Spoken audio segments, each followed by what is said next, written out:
Hello there, thrill seekers, and for today's Friday flashback I have a video from March 21st, 2009 at a place called Green Apple Books in San Francisco, California, and in the video I talk about my experiences in a sensory deprivation tank. And I've talked about this sometimes on this channel, but this video comes from a little bit closer to the actual time that I did the sensory deprivation tank thing. I think I'd only done it a few months earlier, just before this video happened. So I thought I'd show you that.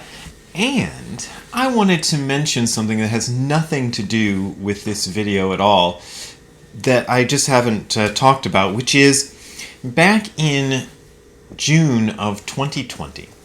I made a decision that I was not going to address anything to do with politics or current events on my video channel ever again.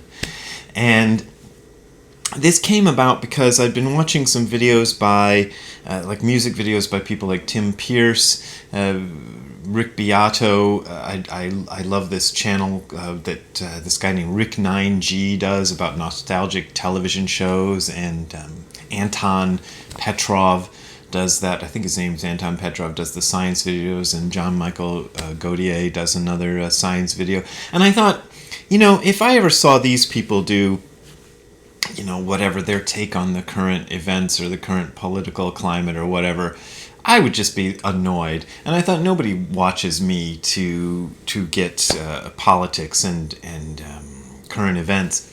So I eliminated all of it.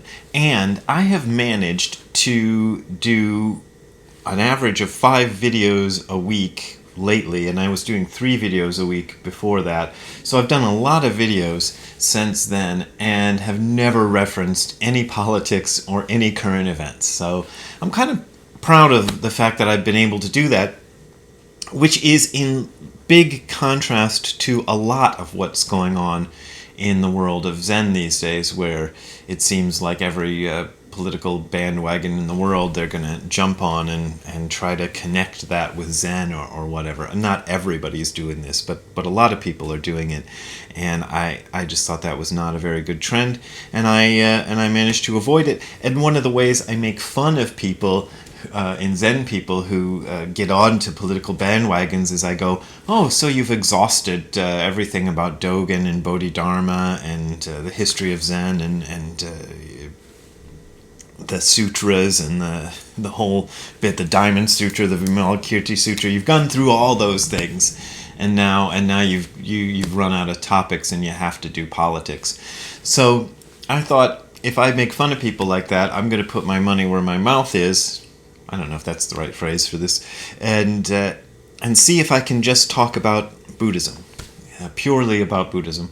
And I managed to do that. So far, so good. We'll see how long it lasts. But anyway, I just thought I wanted to mention how I've been able to avoid that and toot my own horn a little bit. So, anyway, without further ado, let's take a look at the video from 2009 where I talk about my experiences in a sensory deprivation tank. The book was, Sit Down and Shut Up was, the concept of that was, sit down and shut up is what we do,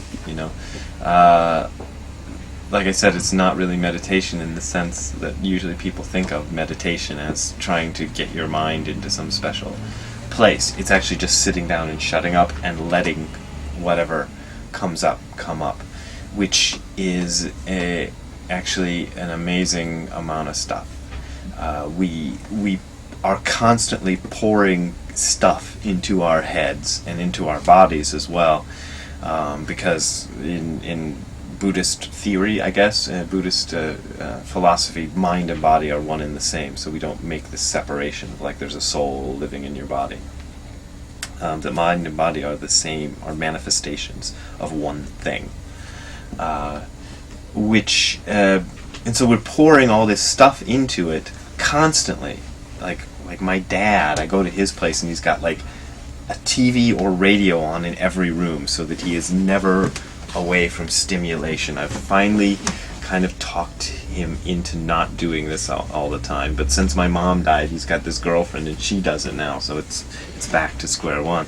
But we're constantly doing that, putting stuff in there and never giving it any time to settle or giving it any time to do what it needs to do.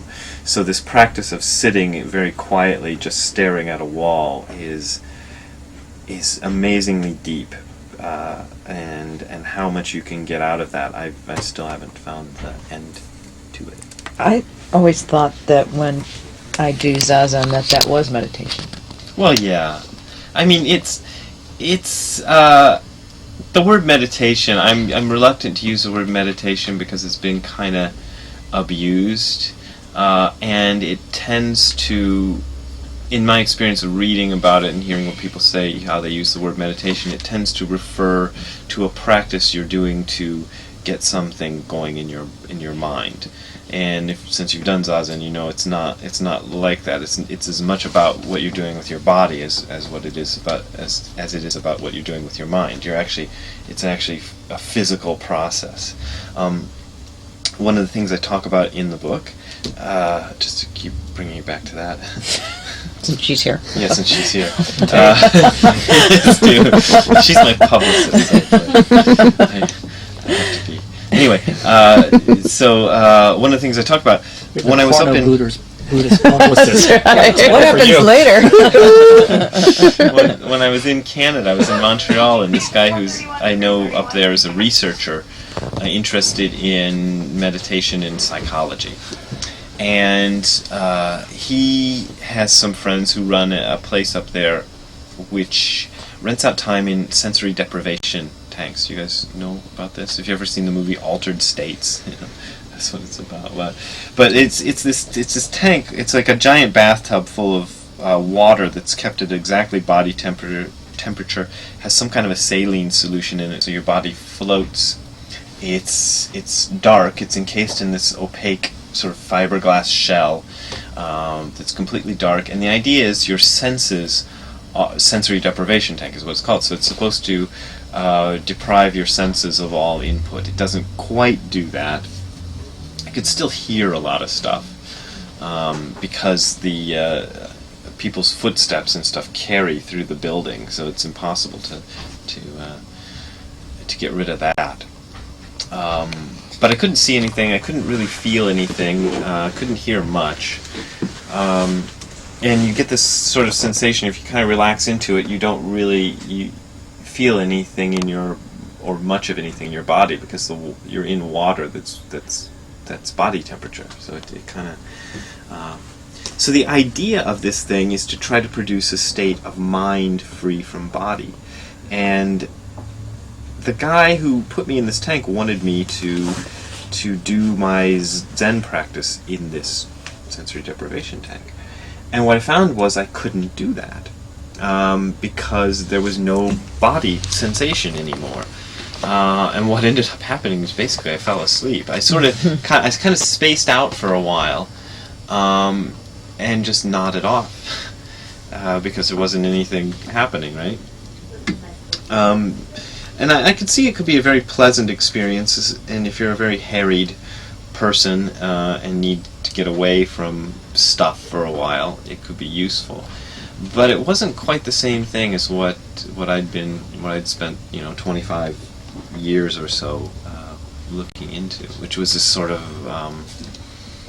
mind-body oneness thing, which I think is the ultimate. It's that, going back to that form is emptiness, emptiness is form. One interpretation of that is to say body is mind, mind is body. And if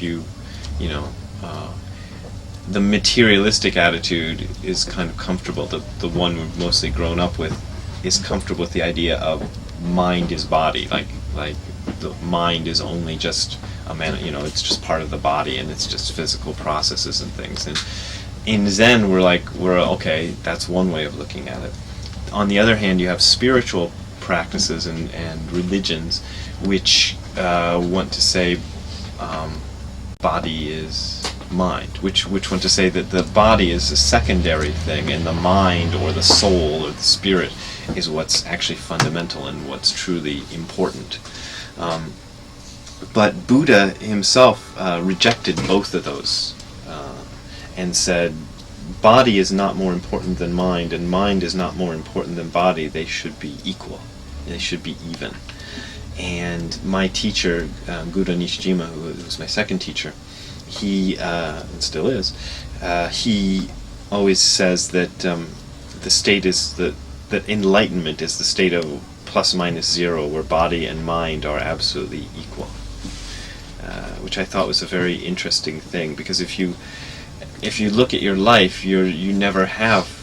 We tend to assume, here I am in the philosophy section, and a lot of these philosophers tend to go by the idea that that there is mind as a separate thing from body. Our Western philosophy was kind of founded on that idea, and much of Eastern philosophy as well is also founded on this idea that mind is a separate thing, or soul, or Atman in Hinduism, is a separate thing from the body. But Buddha rejected that, because he had done meditation practices which were supposed to find the Atman, free from the body, and found that they didn't really get to the reality he was seeking. And it was only when he kind of came back into contact with his body and let both be as they are that he found something that he thought was worth talking about, and that he made me talk about. 2,500 years later,